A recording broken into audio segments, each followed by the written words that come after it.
Mesdames et messieurs, vous êtes déjà très nombreux en train de me regarder. C'est bien de programmer votre émission Atmosphère. L'atmosphère, comme vous le connaissez, c'est une émission qui vous fait voir ce que Dieu fait avec son serviteur. Je cite l'évangéliste Claude Kabounyoli. C'est déjà merci à l'équipe technique.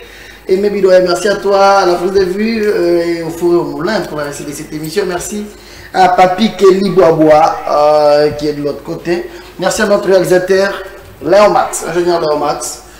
Merci pour tout ce que vous faites, afin que cette émission puisse passer en bonne et due forme. Merci à tout le régisseur de toutes les chaînes partenaires qui diffusent cette émission. Je vous signale déjà que nous sommes en direct. Léo Max, notre numéro sera affiché. Ça va vous permettre d'entrer en contact avec nous. Je disais déjà merci à tous les amis qui nous regardent chaque mardi à partir de 16 h. Cette émission passe sur Tokomi Wapi. Déjà merci à l'honorable Eliezer Tambou. Eliezer, merci. Atmosphère passe chaque mardi à 16 h sur Tokomi Wapi. La rediffusion c'est chaque vendredi à minuit. On nous regarde également sur Movie Channel Télévision. C'est chaque dimanche à 21 h juste. Et la rediffusion c'est chaque jeudi à 14 h.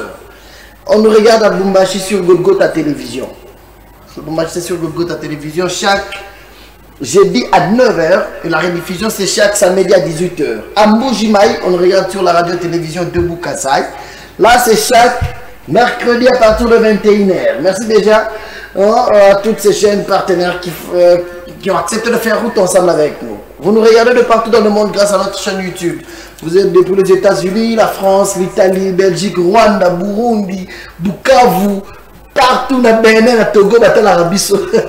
Ça me va droit au cœur. Merci encore une fois de plus à vous tous. Je reçois vos appels matin, midi, soir. Ça prouve tellement que Bozolanda émission Oyo, ma case. Et surtout, j'aime Papa Bernard, c'est le me dit quelque chose. Papa Bernard, les protocoles du pasteur Walesa. Il me dit, Atmosphère, c'est une émission qui délivre maintenant. C'est une émission qui bénit. Il y a des témoignages.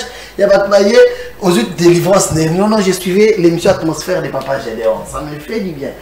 Spécialement, cette émission, aujourd'hui, je suis assisté par une dame bien. D'ailleurs, elle vient à peine d'arriver. Pamela Tibambe. Bon séjour à Kinshasa. Elle a quitté de l'aéroport jusqu'ici. Ça me fait du bien. Hein? Elle a quitté de l'aéroport jusqu'ici, directement. Elle est avec moi. Mais elle va laisser ma caméra. Voilà. Je l'ai toujours dit, Atmosphère, c'est une émission qui vous fait voir ce que Dieu fait avec son serviteur, l'évangéliste Claude Kabounyoli. Les réseaux sociaux, ils ont inondé la minute, la vidéo, moi, TikTok, il continue trop. Moi, c'est avec Sirène, Abanda Kindumba, à l'âge de 5 ans. Sala Kindumba. Elle a connu au moins plus de 300 hommes. C'est une jeune fille à 24 ans seulement. Elle n'a que 24 ans. Mais Abima na mibali ya ndenge na ndenge. Abala na mariage. Abima na ba camarade mobali na ye. Asala ba kisi. Abima na ba katière. Abima na ba fétichère. Asala ba kisi. Pour la kokanga. Mobali pourvu que libali ekufate. Alias mobali ba règle na ye. Par rapport à la condition à qui si pour nous kokanga mobali azala ya ye. Je règle ça la bouiller, tchana blora olia. Mobali allié. Qui si on a mon simbité à keba qui sali susu. Zoanye tchana pondu. Ça on a pondu à l'âme on a pondu mobali allié. Mobali abelina sous poignet. Ah, il y a des choses sur cette terre, mesdames et messieurs. Je vais parler avec cette dame-là. Elle est là. Je vais parler aussi avec vous. Bino, vous avez des questions, vous avez des problèmes, vous allez nous appeler, vous allez nous écrire. Nous sommes en direct, je vous signale bien. Vous avez des questions, vous avez vous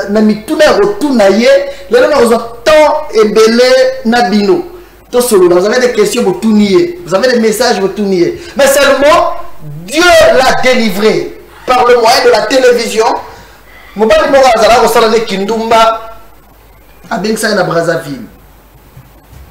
À Kebraza, Azana posa kutika Kindumba mais azo comprendre te. Quoi faire pour Kindumba ici là? C'est-à-dire, tu as une conscience. Yo moko na kati na yo, ozo yo ke loko moko ya mabe. Mais on sait la réalité. Tu n'aimes pas quelque chose, mais tu te retrouves en train de faire cette chose-là. Neye, moi na muke, ameli meli ba diamba, abimana mibali, atele masala kindumba à 2000 francs congolais. Vous savez, lorsque le diable a latio, alinga nyokola yo, a relaxo ba ministre te, a relaxo ba député te, a relaxo ta ba nzela ba criminel te. Diable rememoka na nzela, abimana ba cordonnier, abimana ba chèque. Mais par le moyen de la télévision, elle souffrait déjà de se poser cette question. Nzambe kindumba oyo na otika ya monengeni. Kindumba chronique. Maloba nini papi? C'est kindumba façon d'expliquer on est dans Zozana. Mais cette dame, par le moyen de la télévision, elle a vu le pasteur Wallace en train de prêcher. C'était déjà à l'époque, il y a confinement, le pasteur Wallace était sur ses plateaux. Il y a culte des alagatés, au sanganaté, mais au moins on pouvait prêcher par le moyen de la télévision. Le pasteur Wallace a prêché par rapport à la prédication de la puissance en Zambie, continue à place dans la biso na babandota la pasteur Wallace na Brazzaville. Puissance en Zambie côté lié, amiyo kineti azali susuyete, alali, aloti, azana se amaya vandi na kiti neti reine. La couronne ya ba reine na mutu na ye. Mais elle a vu pasteur Wallace descendre jusque Nasser-Maï, sous les eaux, la tenir à main, comme Bimisaï na maï, la quitte avant na kiwana, comme maïti na pont, et puis qu'on tikaï, qu'on récupère place à Zalaki, sirène à Zalaki, sirène à Zalaki, na bandai ko sali saye makamboana. Je pense qu'elle va nous expliquer beaucoup de choses. On aura beaucoup de détails dans cette émission avec elle-même. Il y a des gens qui se posent des questions à 5 ans. Au Sala Kindumba, moi, à 4 ans, 5 ans, déjà qui n'a pas de Sala Kindumba. Une précision, lorsque l'esprit méchant, l'esprit géant incarne une personne, tu vas commencer à agir par rapport à cet esprit-là et non par rapport à ton âge. C'est-à-dire, aux a 8 ans, mais au lat esprit, il y a maman mort à 75 ans, aux autres, ça n'a pas cambo, ils ont léqué là-bas. Mais ton âge. Même hier, il Saint-Esprit. Il faisait des choses, les gens se disaient, mais moi, je suis un peu de temps. Yes, moi, je suis un peu yes, moi, je suis un peu message. C'est-à-dire, lorsque tu as un esprit qui incarne en toi, cet esprit-là, il va comprendre. C'est vraiment une précision détail. Nous avons vu le témoignage du président de l'Assemblée provinciale, le pasteur Godin Pouy. Le dimanche, ailleurs, mais il a dit une chose, il a dit une des obus, qu'on dit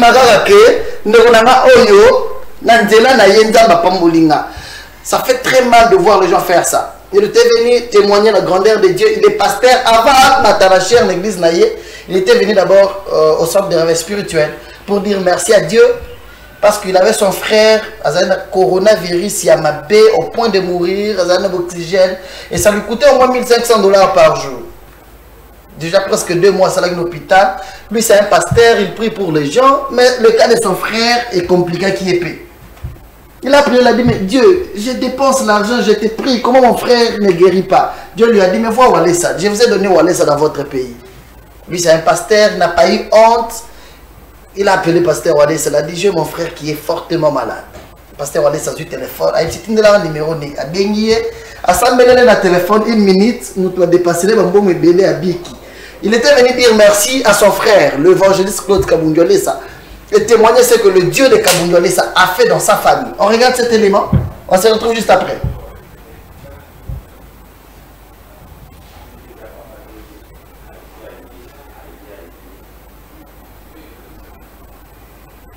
Malheureusement. Amen. Amen.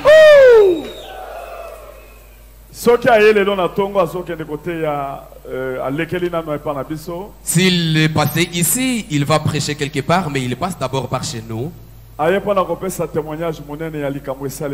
Il est venu rendre un grand témoignage de ce qui lui est arrivé. Nous pouvons témoigner, nous pouvons acclamer fortement. Alléluia. Alléluia. Amen. Nani mobateli. Nani mobikisi. On peut acclamer fortement en honneur de notre Dieu. Amen, amen. Amen. Nalobi boy. Je disais ceci. Naba oyo batambola na pasteur Walesa depuis bayebi ke ngai mutu na cha ministre de défense ya église ya Congo. De tous ceux qui ont marché avec le pasteur Alessa, ils savent que c'est moi qui l'avais surnommé le ministre de la Défense dans l'église du Congo. Est-ce que ça boyete? C'est vrai. Je crois que Tozalaka na terrain triomphal. Je sais qu'en cette période, on était sur le terrain triomphal. C'était sur révélation du Seigneur. Et c'est là qui n'a pas fongwami ankolo. Alors, nazwaki problème moko makasi penza. J'avais eu vraiment un problème terrible. Merci. C'est pourquoi je viens le remercier. Et puis vous prêchez vous les orgueilleux. Amen, amen, amen. Amen. Amen, amen, amen. Amen.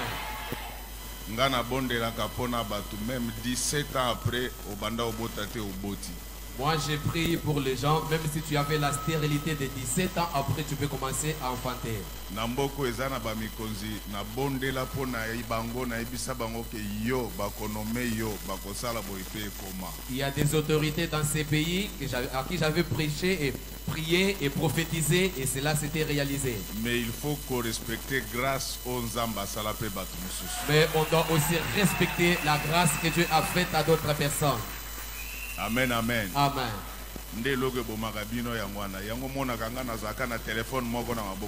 C'est ce qui vous tue. C'est pourquoi moi, tel que vous me voyez, je n'ai qu'un seul téléphone entre mes mains. Nye, nye. Nye, nye. Bomba, bomba. Bomba, bomba. Na loba. Na sakola. Na panza. Na sanola diable. Donc, et coûter rien. Ça ne va rien t'écouter. Et coûter rien, ce que je dis moi na mayo Zamba salé grâce. Ça ne va rien t'écouter si tu reconnais la grâce de ton prochain. Alors, nazana qui nanga moko ngamutu na bokolai. J'ai mon jeune frère que j'avais élevé. Pona ngai azaka susule ki te akoma mwana. Pour moi, ce n'était plus le jeune frère, il était devenu comme un fils. Azwaki coronavirus y a niveau élevé. Il a été atteint de coronavirus à un niveau très élevé. Tous les poumons étaient vraiment détruits, il ne lui restait que 10% de survie. Alors, ndenge boyebi coronavirus, ce qui est promis makas attaque même cerveau. Comme vous connaissez bien, le coronavirus, lorsqu'il s'aggrave, il peut attaquer même le cerveau. Abandi kosala ba délire. Il a commencé à délirer. Alors, tellement que Nazako Bondela, à un certain moment, n'a commis épuisé parce que j'ai prié beaucoup, je ne dormais pas. J'ai beaucoup prié, à un certain moment, j'étais épuisé à force de beaucoup prier. Mais Nathan, on a zo Bondela. Et pendant que j'ai prié, Nzamba ibisinga lobi nombre ya bateau bazoluka leki na yo baleke belé.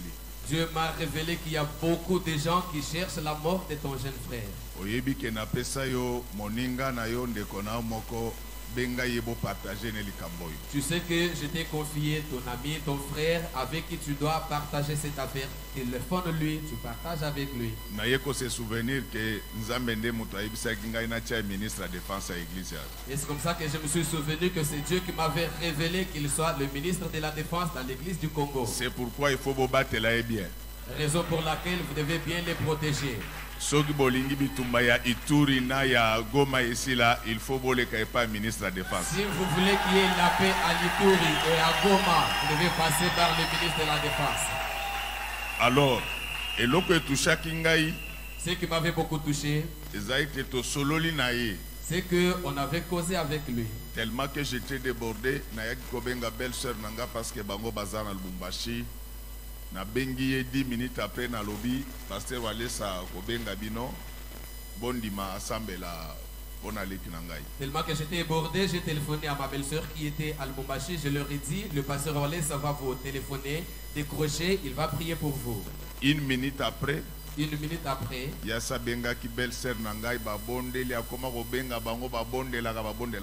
a téléphoné directement à ma belle-sœur, il a prié, c'était maintenant une habitude, il les appelait, il priait à tout moment. Alors, situation que on était arrivé au point où il était maintenant déguerpi de l'hôpital. Il a été chassé de l'hôpital, le premier hôpital. Il était chassé au deuxième hôpital. Il n'y avait plus d'espoir. Espoir est là qui suscité. Et pour vivre chaque jour, Nabanda Kofut à $1500 parce qu'il y a oxygène. Donc je devais payer $1500 par jour parce qu'il était sous oxygène. Et il a fait pratiquement 2 mois à l'hôpital. Il a fait ainsi 2 mois à l'hôpital. Mais après la prière de mon frère qui est ici à côté, il est guéri. Abi Kinaye. Et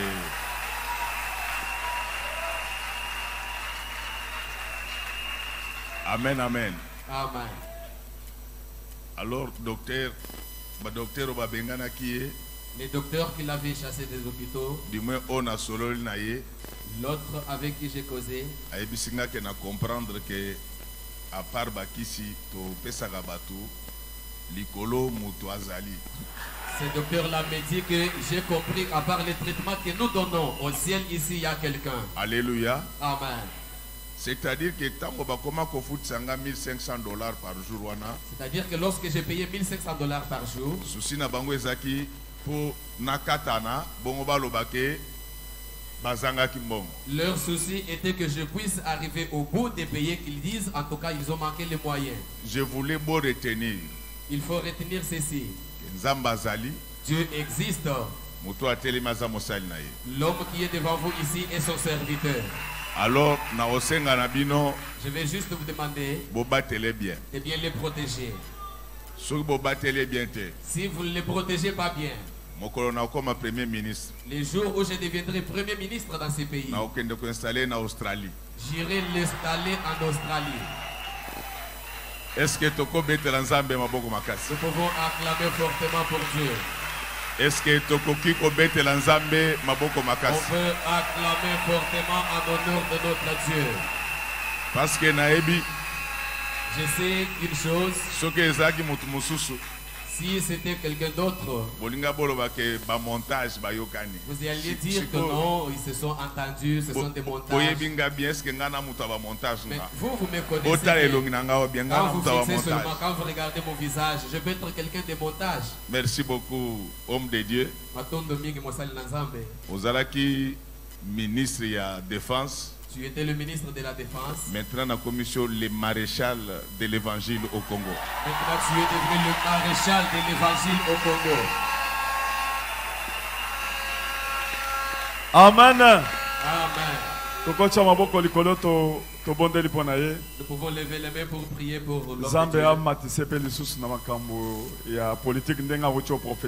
que Dieu puisse l'élever encore en politique comme il venait lui-même de prophétiser. Qu'il les protège. Qu'il lui accorde la sagesse. Voilà le pasteur Godin Pouy, le président de l'Assemblée provinciale, en même temps pasteur responsable d'une église ici à Kinshasa. Ce que j'ai aimé dans ces dires, à l'oubli, retenez une chose, Dieu existe et c'est papa, c'est un serviteur de Dieu. Je l'ai toujours dit dans différentes émissions d'ailleurs. Au courant, il y a semaine où on est au courant, semaine où voulais-je dire, je l'ai dit. Un messager, ce qui a lié, n'a pas de Koutaki, ouais, ça c'est un messager. Et à chaque époque, Dieu s'est choisi une telle personne dans ma PC bâton de commandement. Cela ne veut pas dire que ma pasteur Moussous Bazate. Non, il y a beaucoup d'hommes de Dieu, Dieu les connaît. Bassa de la Ranzan. Mais à un moment, la responsabilité, le pasteur Sonic Kafuta Lobaka, car la même chère Wana. Alobaka na ye couper sa vision au nzambe atali singa. J'étais au volant na camion moulaï. Na moni ba longoli nga na volant wana. Ba yebisi wale sa yo vanda zo camion ba ndoko kumba yango. Mais ma camion kende nango. Et quand je demandais à Dieu, Dieu m'a dit Moutaza na bâton de commandement yeyo, soutenez-les. C'est-à-dire combien même batu ya mabe bazanga raté, bitu mezanga kozala té. Mais au moins, le pasteur Sonic a foutu à Kolobara et Loramonaki. Un camion, un bâton de commandement. Il était venu confirmer cela pour lui dire que tu as maintenant le bâton de commandement. C'est ce que vous avez vu aussi le pasteur Godin pour venir faire. Il n'a pas vu sa grandeur. Il ne s'est pas dit que je suis pasteur lorsque je vais aller là. Mais il a dit témoigner ce que Dieu a fait. Parce que les coups, il y a des penses à Zalaï au Sala. Il y a bien. Tantôt président assemblée, politique dans Moutou, tantôt Fukama Sangela, il a dit j'étais épuisé. N'a pas prière, n'a pas dépensé ma bongo. Je devrais nécessairement demander à Dieu à aider Naïnzamba. Mais n'a pas ça yon de Konayou. Vous avez un frère là, le pasteur Kaboundou Alessa. Il y a beaucoup d'hommes de Dieu aussi qui reconnaissent cette grâce. Il y a Kebele, partout dans le monde, il y a Rabisso, il y a témoigner, il y a vision. Un homme de Dieu établi par Dieu.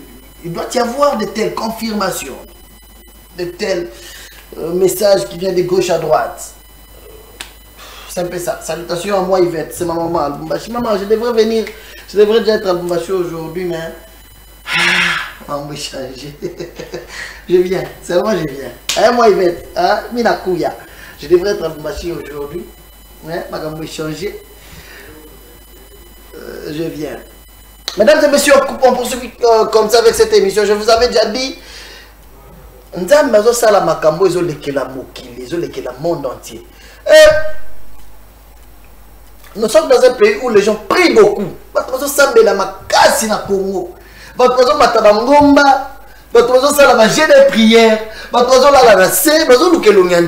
Mais lorsque ce Dieu-là commence à se révéler dans des choses,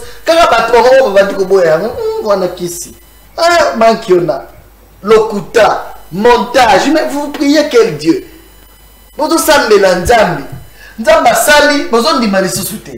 dis dans l'une des émissions au courant de cette semaine que un dimanche, il y a 40 000. C'est-à-dire il y a au moins 40 000 problèmes devant Dieu. Et il doit y avoir aussi 40 000 solutions. Et chaque personne a son problème. Nous n'avons pas tous de problèmes communs. Oh non, problème est à beaucoup de personnes qui sont là. Ils ont pas maman belé, mais ça la rawana baluga la bala. Parce que ma bala, nous avons 40 ans, nous avons la tête. Nous avons 37 ans, nous avons pas la cas. Et ça fait la maman soit dans le mariage 12 ans, 16 ans, 14 ans à Botakate. Nous avons bébé ça à moi. Mais ça va papa belé, mais il y a qu'un église on a besoin de français belé, va licencier mais besoin de mutsalate. Et ça va tout soit ça un bon belé, mais ça la paix du cœur. C'est-à-dire chaque personne a son problème. Et lorsque Dieu fait, nous tenons aïebi oh yazala n'a aucun problème. Offrande de repas sans Zambé, deux fois ils ont témoignage. D'autres les cas awa une sœur de 41 ans, la yamage derrière sur ce plateau, banda botama, ti azokola subara nambetu. Asalaga. D'ailleurs, corps médical, l'hôpital a tel moyen de nimba mukebo ya subi na bilamba. Ce qui est là dans la matanga, a subi na bilamba. Moyen ya olala na matanga, ezate pour arosuba. Chaque jour, aroba la ndengenimi pour obando subi na mobile na mbeto chaque jour. Attends mobile a lingio, mais quand ça devient l'excès, bali. Ana ba solo mutsu kango na nzoto, tiaka ba parfum ça la nyonso mezo longate. Sur la véritable Massoubé, c'est aussi la tête. Oui, vous avez déjà. Et cette sœur-là a vu la main de Dieu. Elle dormait aussi un jour. Nandoto à l'autre type pasteur Olessa. Et j'ai toujours dit, et ça la pasteur Olessa pour mon raté. Dieu prend la forme de son serviteur pour guérir les gens. Dieu prend l'image de son serviteur parce qu'il a traité une alliance avec lui. Et là, le Congo. J'avais aimé une chose le jour un match de la mission à Congo, on a publié les pays producteurs, les pays producteurs de pasteurs contre les pays producteurs de marabouts. C'est-à-dire, et il m'a dit que le Congo produit beaucoup de pasteurs. Mais ces pasteurs-là aussi déçoivent trop le même dire au Maroc. Kindumba et paille. On va passer aux côtes de la boîte de nuit, on va mettre la massage. Boulogène. Manquionné paille. Escroquerie dans ma pasteur. Ah, ça fait très mal. Mais nous bénissons Dieu parce que nous avons un homme de Dieu établi par Dieu. La sœur a connu le problème, Madame Botama. Kindumba. Mais à 4 ans, on a Congo Brazzaville, il y a Kinshasa. Il y a Kinshasa. Pour la délivrance. Dieu a ouvert au moins la porte juste après délivrance. Ne bandaki na ndoto alali aloti azana se amai avant de la reine. C'est-à-dire un esprit géant ya sirène et vanda na ndoto mwana bato. Elle n'a que 24 ans. Mwana muke mais asala ka makambo o ezo bangisa bimana mibale ndenge na ndenge. Donc beaucoup bimi c'est la samai bâti le color pont. Lorsqu'il a comme le color pont, c'est-à-dire délivrance ne bandi au Salema. Il a fallu qu'elle traverse, qu'elle quitte le Congo Brazzaville, Aya Awa, na Kinshasa. Ailleurs, c'était le vendredi en pleine prière. Je vous propose de regarder cet élément. Comment est-ce que prière est Salema pour tout le monde, mais l'Esprit de Dieu a saisi la sirène qui était en elle. Cette sirène-là commence à se manifester par ses gestes. On regarde ça, on se retrouve après.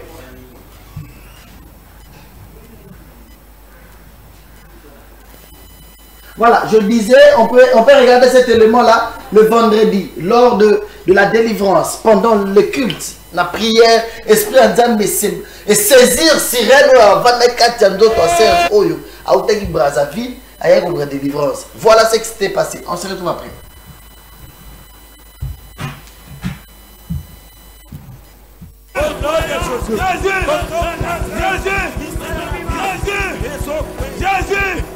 Jésus,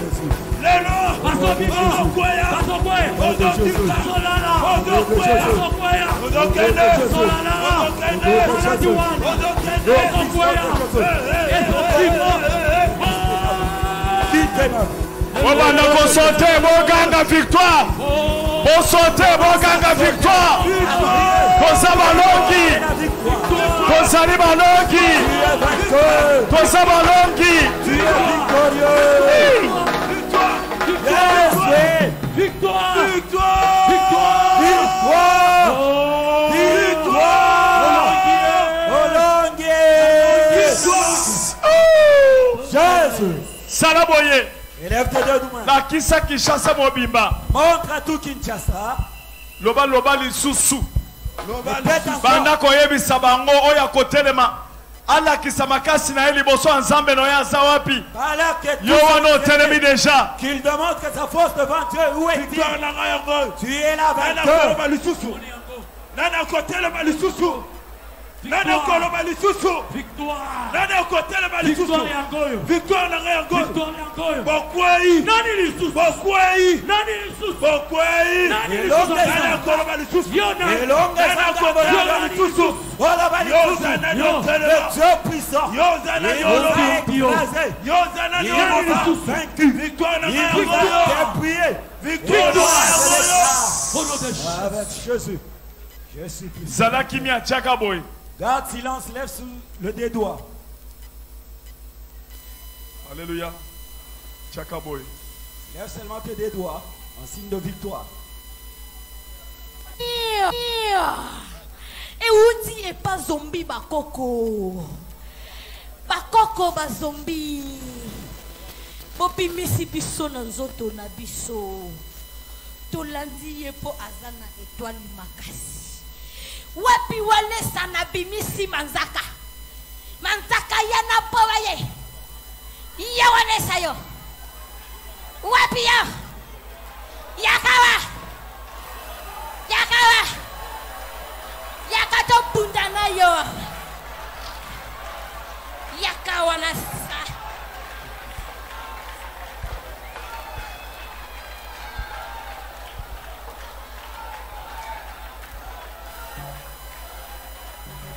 Charlie Koloboye. Yo zalaka calme. Soko telemi boy. Tolingi tomo na ndokyo akotel ma liboso na yo. Na lingi na mona oya zana makasi ya kotel ma liboso na yo. Chaka kaboye. Chamiko. Tokozela yeti akoya awa. Toboma walesa. Azoboma biso nyonso pona nini. Tobandi kosika musika. Kopata na posa na télévision. Topanzi télévision. Pona kaka walesa. Ah? Wapiye na la kisaye bakoko na ngaba boma ye. Tala Kinshasa mobimbala kisabo echami sabimi bale likolo. Kende na village na bilo la kisaboye. Va jusque dans ton village. Kende na mai na ba sirène des eaux la kisaboye. Va même dans les eaux près des sirènes des eaux. Na zoli ngana bona oya kozala makasi akoboma yo. Oui, je donnerai voir celui qui a la force de tuer. Solo kana banguna na yewana. Même ici ba oyo ba chela kaye poison. Biso to yebi bango. Ba oyo ba boma kaye. To yebi bango to lokaka na bango. To ye awana kata zote oyo po walesa bima wato boma ye. To chela ye ba poza zo kufate. Azana libanga ya munene. Libanga wanezo senga kolongola yago eza kilo makasi. Yangona na lati ye na yenga moko mission na baluki penguma na sana banguma na loketo nanga. Ifalaki na boma ye na mela ye na eko chaye vine ya mabe akufa. Poyede mutabiki si mwana oyo tozo distraye na ba no stress na ba tempo to bimisaka ye na ba boîte ya Brazzaville tozo pesa ye mindele po ba distraire ye me ya lingi kaka walesa po walesa ndaya kiko boto la biso ye na se ya mai walesa ndaya kiko longola mwana oyo na se ya mai ngai de koko na ye ko ya awa po ke na boma walesa ayaki kolongola ye na se ya mai atabwisa ke likolo apa to luka kito buka po wana to koka kite yangonga moko na ye lelo na boti manzaka na zana balion na ye misi Kochaka moto. Ok. Voilà. Ça c'est fort. C'est très fort. C'est très fort, c'est très fort cette histoire. C'est très fort.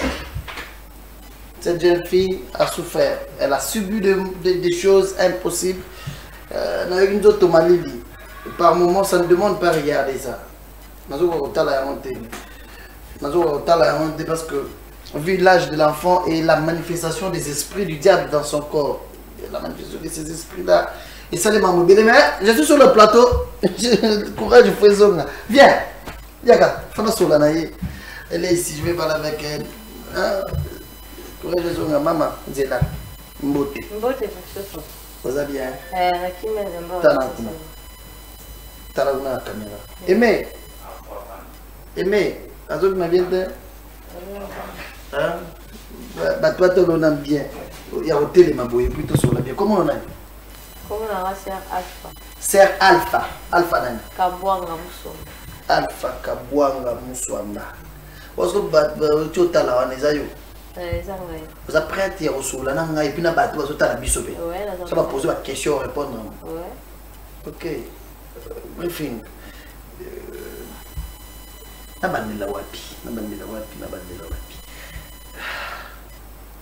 C'est quoi Banyoka Waza? Banyoka Banyoka Loketo. Yomoko sirène, yomoko bablo rebelle, yomoko na samai. Tu te sentais comment lorsque vous allez dans la vie wana ya Kindumba? Relate-nous un peu, tu peux, même pendant une minute avant Ovana. Merci. Kindumba nanga banda kinga banda bomwana ndenge koko nanga mvuta kinga na liboma mama nanga. Ndio banda Kindumba. Ya makasi. Tandakasi. Kamwezao.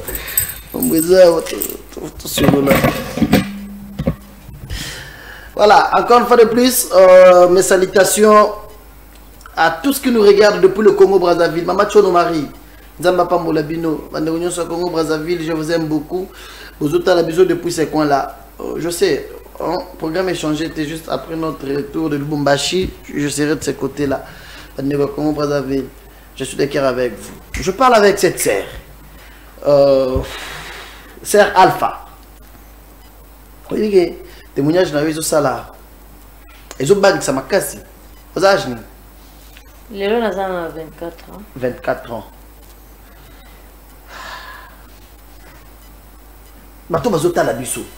Certes, on a la télévision, il y a qui témoignage na yo.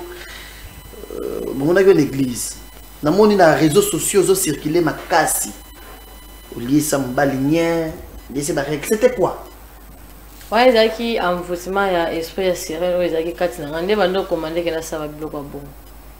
Tiko na kibomo tout temps bando sala ngo bando yo kanini yo moko. Nando yo ke lo tena zaki pe na somo te pona zaki na esprit ya sirène zaki katina. Esprit sirène. Mais yo moko bando miye ba ko zana esprit sirène. Nando miye bate tant ngala ke ko yeba ngonde na koma ke Lucas ko délivrance. Oye ba ngonde ngani. Na yaki ko yeba ngwa parti ya chance mi bali nde bande ko kende. Na yaki ko yeba ngwa parti ya makambo bando ko komelanga. Ba maladie mo ba infection mo ko bande ko tungisa ngana nzoto soko lingi mobile o chance ne kanga miso lingi mobile o tant ka mobile na zoto pesa o projet ya malamu chance na yekanga mais à partir ya wana ne na yaki ko yeba to so la bien. On va prendre quelques minutes et puis je vais demander à la réalisation va permettre peut biso op sur téléphone to me rappeler ko so na bato bazota la biso. Chance ya liba les autres kende ça veut dire quoi? C'est que ceux qui obimina mobile lobby ailleurs au yebiso genaza sous na mbongo te ba bengani na mosala ou ça se passait comment? Solo ce que la ligne na mobile so ya alinga kinga tsenga na motema te wana malédiction comme elle a été mais o a linga nga tsenga na motema yende siré na ba chance na motema leki okomi mwasi na alinga nga ine abala nga so ka ya comme na projet malamu pa na ngamba moko chance ne tu fait kima ce qu'on a mon ando comprendre te so elo ni bando sala ke chance a mibali ekima kabongo nde yaki o sala ke tena comme so ko luka délivrance na koti tie pa bando ka banganga na zo pesa bango kana ngana za milimu mabe bo sambela pa na ngaba oza milimu mabe ozoke luka solution pa banganga ezo mwana tena wake petit pa ba pasteur et pa ba sango pe na kenda ba msu pe ba pasteur na msu pe olo ba malembe mamozo lo beza bien makasi mais kende nango malembe et pas banganga ce que tu leur disais quoi ozoyi sa banganga na zo sa bango kende na sa bona sentir on dirait makamnange na sentir makamnange zo tambola bien te so na lingi mobile na comprendre na opese mutema mais yé pas linginga vraiment ata zaki na mbongo na tu fait kende kenda wapi au moins on va répondre na ote eza masque de vieillesse eza ka malchance bango bando esangate ko za esprit ya sirène esprit ya sirène à partir ya ndoto on a ka lota na sapo nginde na yaki oyeba kete na za na esprit ya sirène voilà ce ko banganga ngo et comme le peine la vie ou tenanga ok ça la kisi alingi pe obimi na ye nganga ko pesa ngape kisi na saeli pe mobali to lingani pe suna nganga ngo to bimi na ye apona ke pe na cheli su mobali na bloka rolia wana obimi pe na nganga wana wa pe la lingi pe na bimi wana za nganga kisi na ba kacha pe ba linganga o mo apo aya ko si yote ngana obinga na soki ba esprit wana soki ba mi kishi wana makamna yo tu ekofungwama yo pe tango yo ka bongo ali opesi nzo to pesi pe na mbongo mais après senganga azumbongo ya mosala siko azunzo to pona obenga na esprit mabe OK nde siko a partir ya wana na ko comprendre que na za na esprit mabe o eza ke zo kanga chance mibali so ka ata mobala za na mbongo alinka balo kaka boye pa o mona makamune tu eteleme comme blocage ndo ka eza ki esprit ya sirène o eza ki kati nanga o famille ba kota ki kati nanga nde bande ko sala nga ba bloc wana nga mona bande ko comprendre te OK nzamela mogambo yo Kamboyo sikoyo nengo za wana obima bana ba pasteur oui eza pe na pasteur moko za makala na kenda ko luka délivrance c'est pas na ya linganga pe to bimaka na donc c'est vraiment za kati nanga banda ko dominer na ba pasteur donc au lieu au ça il a prière après au comme obinza nga mususu oyaka ba prophétie belé au moni ndongo za boza na chance makasi étoile na yo okoza mbongo be na vie ne muto kosunga famille na ba prophétie zo bima mais esprit wana o ezaki katanga esprit ya sirène o bakoko langa ba tchakinga côté ya famille ya mama na ngande komisa kinga makambo wana komela mais par rapport à Kindumba osala Kindumba degré osalela yango eloko nino tikala na souvenir certes nzamba délivrer yo komi bien mais eloko ya question yo tikala ozotala boye bien vida nga wana na tikala na eloko tel ozo eloko ni merci ta honnête na bande ko sala bongo wana ezalaka mbongo ba ambiance ezalaka mbongo moko soko zwi yango okemba moko ba ko bengi ba kamaka no bandumba bomeli masanga na cité verte wana ba tapage et si eloko malonga ezate soki maman na a problème to papa a problème ya ko aider boye mikolo wana mbongo ekimi mais na tango ya loyenge mbongo kozama bosali lokindumba bosali loyenge après sita mbongo ya kolata komela okusoma ba téléphone à cher ocheno beauté na yo parfait na yo ya cher masaki après le kilo na nzelo comme obipe mbal pour que balinga yo ozo mbongo babima na yo mais quand même la tosala kindumba bazama kasi nenge zawana kindumba na sala na Kinshasa. Oui, kindumba na sali na Kinshasa presque mingi na âge na nga vraiment vie ya kindumba bandeli ngandi a na Kinshasa. Na Kinshasa. Ouais. À côté ni. Na ba cité verte matadi kibala baba ya ding tu wana to bande ko bana kota ba ding kota sala accident yango na sala accident kuna ko surtout les oreilles kuna na ba ding kindumba kuna ya bob malino na bana moto ezaki na munyinga moko oya benga kanga okenda ko tika ngana ba wana ke abi ayo vanzi kaka boyele to sala ka kindumba de camarades wana koma ko bimisanga to zo bimana ye to sala avec kindumba ba pesa bino pe ba mbongo me mbongo ngo ezaka ya malonga to sana ngo pe loko te ezaka distraction au lieu si au somanye la mbata $50 aux années loko valeur makasi te donc ezaka ka makambutu eke ka loyenge c'est-à-dire côté wana ya cité verte na ba boîte na ba bar ya kuna de côté ba yebio makasi ouais côté au banda vie na côté la banda vie eza cité verte matali kibala donc monga fula mobimba bayebinga ba commune tout est presque belé bayebinga ba côté wana oui osala kindumba makasi parce que kindumba ya ndenge po ba kindumba peza ba sorte belete eza ba ndumba musu ba benga ba na téléphone oza wapi ya kei cop eza pela ba ndumba musu ya kei boîte aza ne logo take fanda kana boîte oza mobile eza pela musu ko batele ma na nzela wawe na to mona bango makasi ozo tambola boye wala ba benga mbali yaka jusqu'au salaire essence il y a au téléma il y a au vendre la boîte ou bien téléphone il y a eu au salaire na sala nyonso na ya ko téléma na ya ba boîte donc na sala pena presque tout kindumba tout na sali ya on a télémi to téléma na ba nyinga bozomela ba diamba bozomela ba cigarette on mela diamba makasi na mela diamba makasi donc il y a makasi donc so que ezate oroliate donc zo kana zaki sirène wana zaki kati na nganda ndo sa ba biloko wana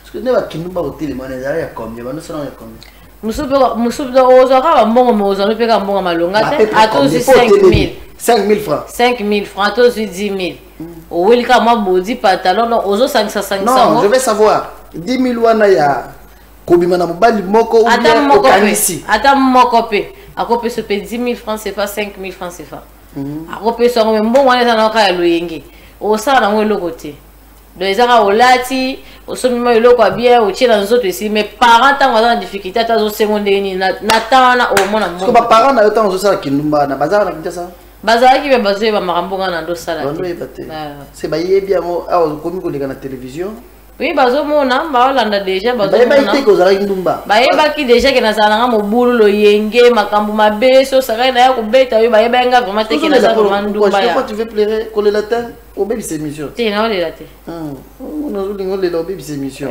naolela te seka bongo voilà c'est bien faux seka po soki obandi olela obebisa émission baparent bayebaki ke mwana biso aza na nzela za mobulu azaka mobulu ko papa paye ayoka na ye mwana omelaka diamba mais ye azosambelaka nzambe esunga mwana nga tika nzela wana mais ye mpo ozoyoka kaka te ozocontinue toujours kosalaka yango mpo esprit oyo eza kati na nga nde bande ko esprit oyo ezalaki kati na ngai yango nde bande kokomande ke nasala babiloko ya bongo kotya mibali na bakisi on va y arriver obota bana combien non na boti te na ndo pe obota pe te sere na kanga pe na kobota ndenge oza boya ta kolongola moko te bana na banda vino na longola te na pe na kanga te donc sere na kanga déjà avant ce que ozo régler ti ba période na ya règle il faut bana koka libumu loko bazo tchao manzaka abanda ko finanga libumu et on ando yoka ba règle douloureuse ezo bima solo ko pola donc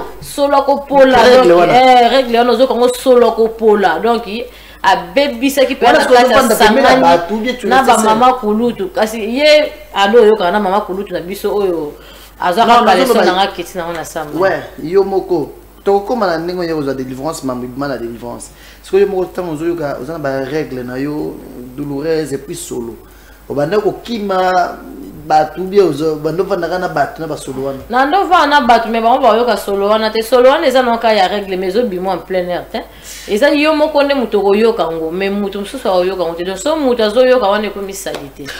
Papi Kelly Boboa, depuis ce matin les réseaux sociaux et bougé ma casse avec une vidéo ma casse na batu on a TikTok. C'était lors de sa délivrance le dimanche. Quand il a balancé, je pense qu'il va te balancer dans un téléphone. J'avais voulu totalement ensemble. Après, on se retrouve. Mais on peut un téléphone, s'il vous plaît. On regarde d'abord ça. En épousant une telle fille. Tango mobala linga boyanga ndena kenaki susu panganga apesanga kispona chele na bilia. Lorsque le mari cherchait maintenant à me répudier, je suis allé consulter un autre féticheur qu'il me donne le fétiche pour dominer le mari que je mets dans les aliments qu'il mange. Nganga wana pesa kinga kisalobi chela ye na règle na yo oche yango na kata liputa ekauka ekoma lokola bazin poussière wana soki otumbi yango chele na kata biloko. Lorsque ce féticheur-là m'avait donné les fétiches, il m'a dit, lorsque tu vas à tes règles mensuelles, tu dois prendre le sang là-bas, tu mets dans un étoffe. Et lorsque ça va sécher, tu verras que ça deviendra comme de la poudre. Tu prendras de la poudre là-bas, tu vas griller ça. Tu vas maintenant brûler cet habit là-bas et tu prendras de la poudre. C'est cette poudre-là que tu mettras dans les aliments de ton mari. J'avais fait cela, le fétiche avait tenu, mais pas tellement. C'est comme ça que je suis retourné voir le féticheur. Est-ce que tu peux me donner un numéro très élevé parce qu'il a toujours tendance à me répudier.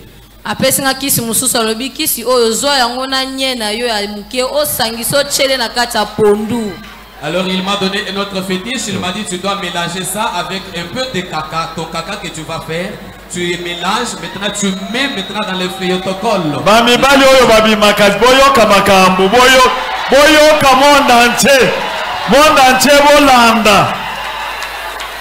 Tu peux interpréter, monsieur.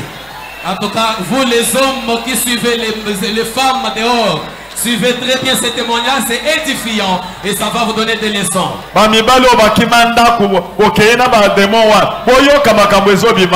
qui avez fui la maison, vous avez suivi maintenant ces démons là-bas. Suivez ce qui se passe ici. C'est une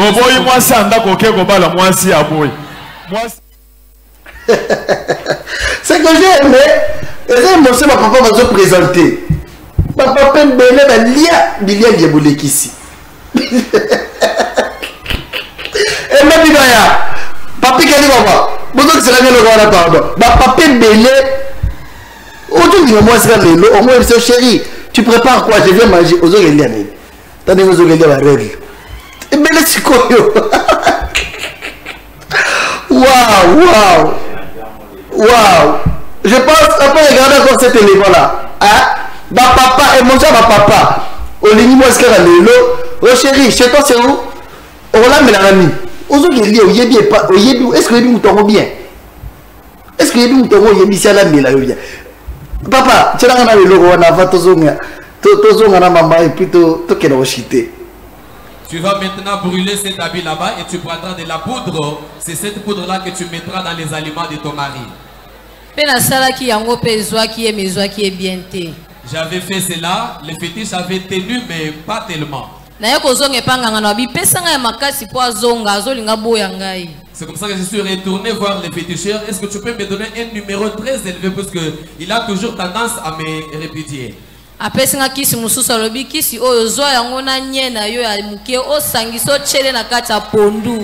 Alors il m'a donné un autre fétiche, il m'a dit tu dois mélanger ça avec un peu de caca, ton caca que tu vas faire, tu mélanges, maintenant tu mets maintenant dans le protocole.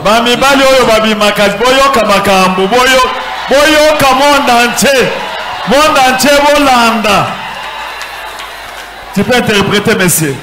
En tout cas, vous les hommes qui suivez les femmes dehors, Suivez très bien ces témoignages, c'est édifiant et ça va vous donner des leçons. Vous qui avez fui la maison, vous avez suivi maintenant ces témoins là-bas. Suivez ce qui se passe ici, c'est une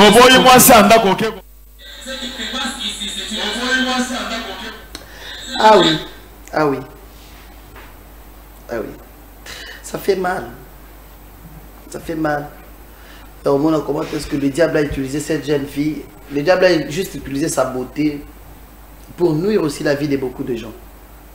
Le diable a utilisé juste sa beauté pour nous baby sa vie à battre belé. Surtout ma papa Emilia Lia. Maman, ouais yo muto bando ça le bloc là. Ezaki ngai papa. Mais quand même tous à la série. Tant aux autres na yo ya muke baby ya muke wana. Otiena pondu. Ouais ils ont su sérénité ça yo. On est avec un indando commandé. Pour la minute, on est avec un azabo na ko sala ngote. Ko sala ngote. Okati pena. Wana maboko na lutu. Sabi wani. Okati ngombe. Wa déjà de kana bossa ni pesi. Ah te. Na bossa ni yango même ya solo. Aïe aïe. Otie na pondu. Allié. Wasko nani mobala balakio? Mobile apesela après d'autres wana. Azanani. Azaki coach, so coach à RCM, deuxième division. Équipe A na Kinshasa. C'est que côté penda kwa bala. Ba ya pese la masanga quartier ku te camarade ba pese la masanga ba bi meyo ba si ebele baza na quartier yo zo linga kaka ndumba wana ndenge nyeli ya le dinga linga ndumba wana.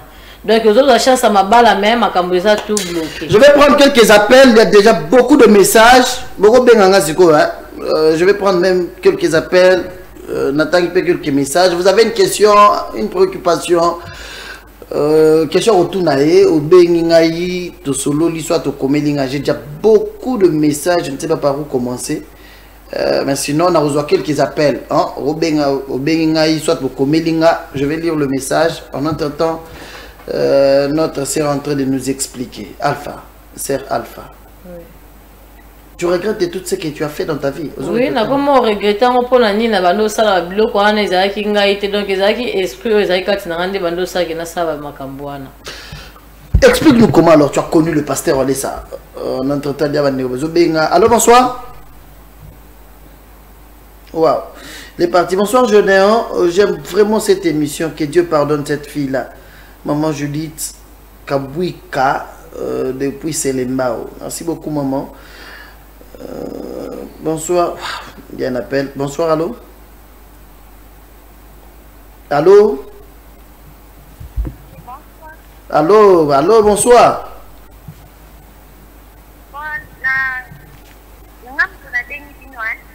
Comment Nanyo Bengi Luapi? Essayez d'osser un peu la voix, s'il vous plaît.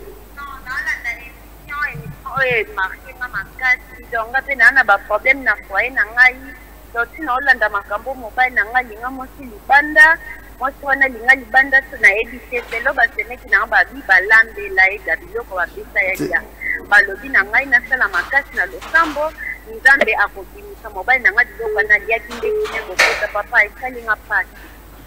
Merci maman. Oyo zolanda mobile na yo azobima libanda ozana difficulté na foyer zoka akoza la balie CP ba biloko. Ça fait mal. C'est une leçon pour beaucoup de papas. Papa peut belé oyo bazonyo ko la basi ya mabala. Tu as une femme olingi libanda osuki na kolinga kaka te komi okelia. Bilial dia oyo. Bonsoir Gédéon. Ezangai Patrick Kalombo Chimankinda. Voilà. Na sepeli makasi na délivrance ya mama oyo. Nzamba limbisai. Merci beaucoup mon ami. Bonsoir mon frère. Comment elle s'appelle? Elle a quel âge? Ses parents sont où? Vous vous appelez comment? Elle s'appelle Alpha. Alpha Kazumba. Alpha Kabwanga. Ah papa comment est Kazumba? Yo comment Alpha Kabwanga. Tu as quel âge? 24 ans. Oui. Allô, bonsoir.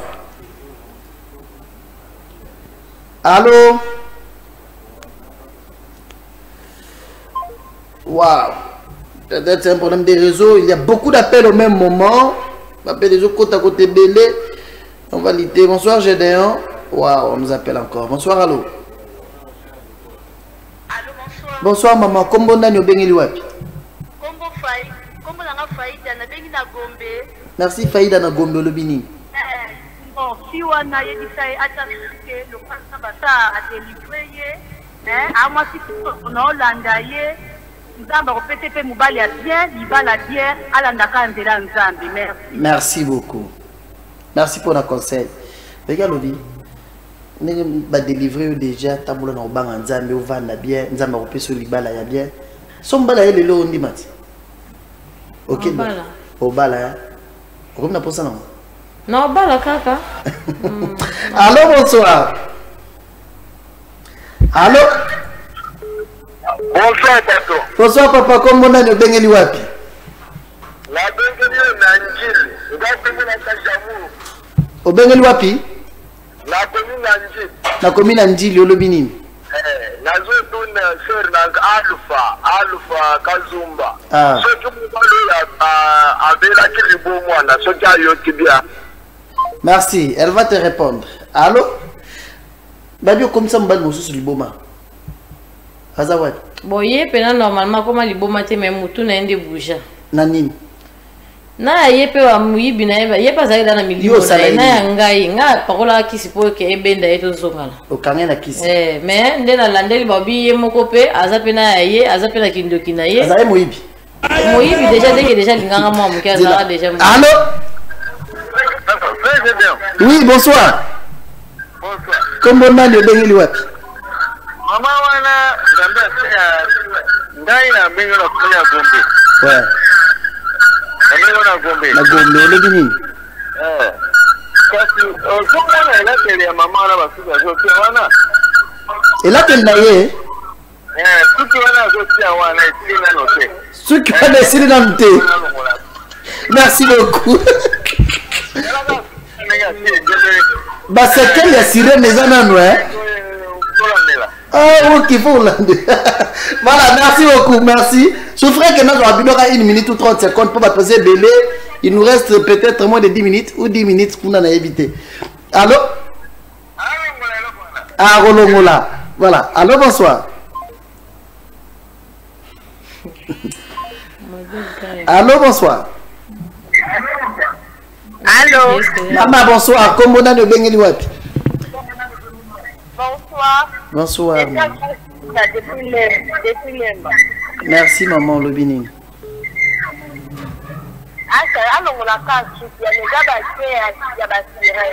Ceux qui ont déjà la sirène. Merci. Azo yo kabino. Ça m'a salé grâce au bala. Merci, merci. Allô? Allô, bonsoir. Il y a beaucoup d'appels, beaucoup de messages. La vie de Kinshasa est mouvementée. Il y a un message. Bonsoir, allô? Oui, bonsoir.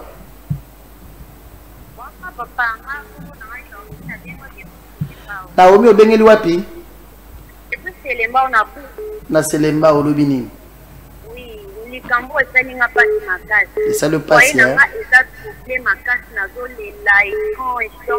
Papa na posa na kuta na dino pona zwa de kwasa kwa ina ngai mobile na mama ona kuta na mwana mwasi wana wa leta iba biloko o ba eke lo ba ke mobile na sala makasi okanga ba ona ozobenga banani na téléphone oyo bien te olobi ozobenga banani bazoyamba yo te obengi mobile na yo papa bana na yo ye pe akei azomonana te akomozonga ba air tardive kaka ah c'est-à-dire obengi po ata la télévision amona mambo ezoleka boye koyamba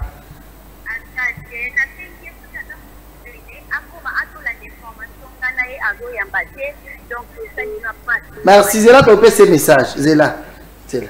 Allô? Bonsoir. Maman, bonsoir. Bonsoir, papa. Kombo nani obengeli wapi? Na kisenso lobini.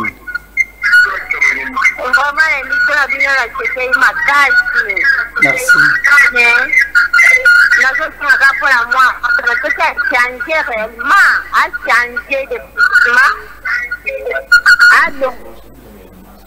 Merci, merci. Merci. L'appel de l'équipe est belé, minute communiqué, maman Solana. Il faut tout ça dans l'émission, monsieur, hein? Toute la journée.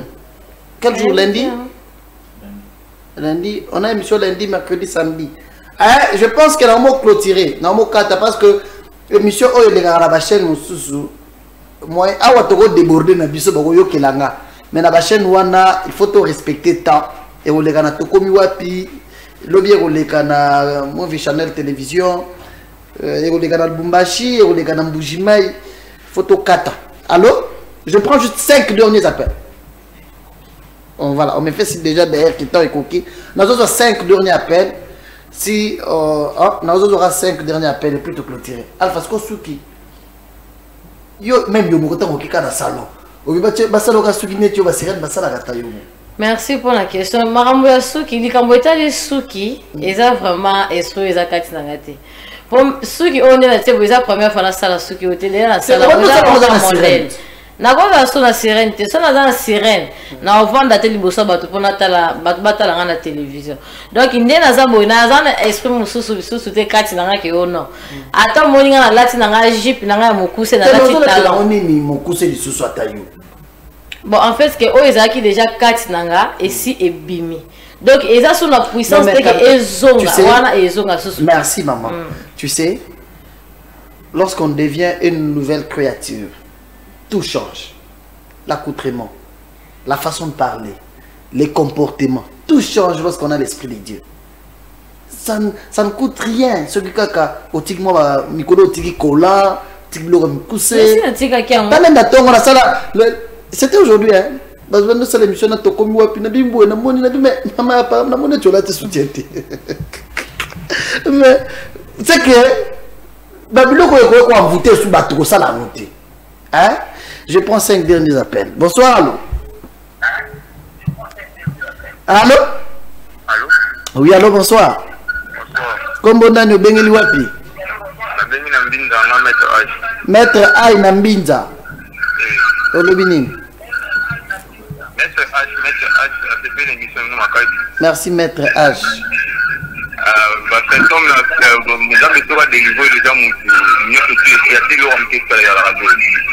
Ok.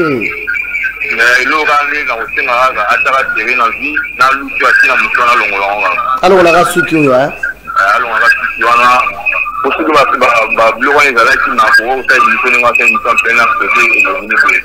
Merci beaucoup Maître.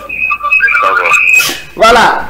Encore 4. Nabina, on aura 5 derniers appels. On s'est dit au revoir. Je serai avec elle encore le lundi si Dieu nous prête vie. Dans années sous lundi. Allô? Dis-moi la volume à télévision s'il vous plaît. So Bengi, la première des choses, dis-moi volume à télévision pour toi au Canadien.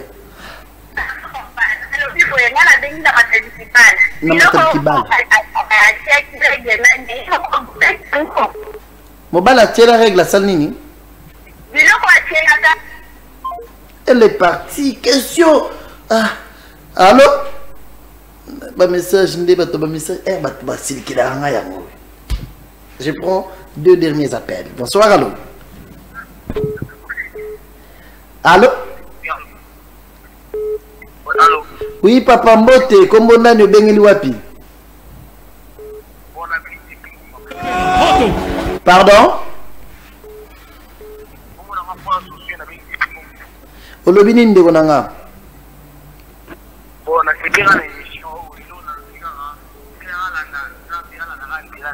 Alanda kanjela nzambe.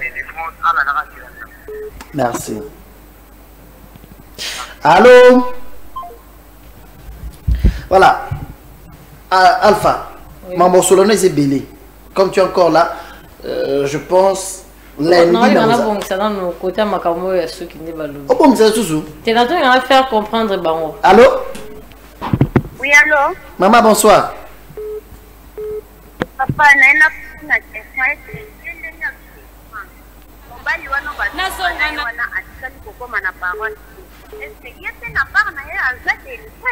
Voilà, belle question. Moi, je peux te répondre à sa place. Mobile wana a un problème à Moutou, il y a un problème à Moutou. Aza délivré té. Mais seulement ceux qui baillent naïe a besoin de délivrance awa. Parce que Nathan déjà ça fait beaucoup d'années à Oumeli déjà l'esprit est belé à Satan et comme dans d'autres naïe. La délivrance c'est un processus. Et aussi nga baya naïe akutana lobo nzambe pour avoir délivrance naïe. Bande ko bazo benga ngai bolimbisa ngai to solo la lundi. To solo la lundi. Na ozala naïe lundi. Bolimbisa ngai. Je ne saurais pas prendre encore les appels. Par contre, vous pouvez m'appeler après l'émission. On va parler.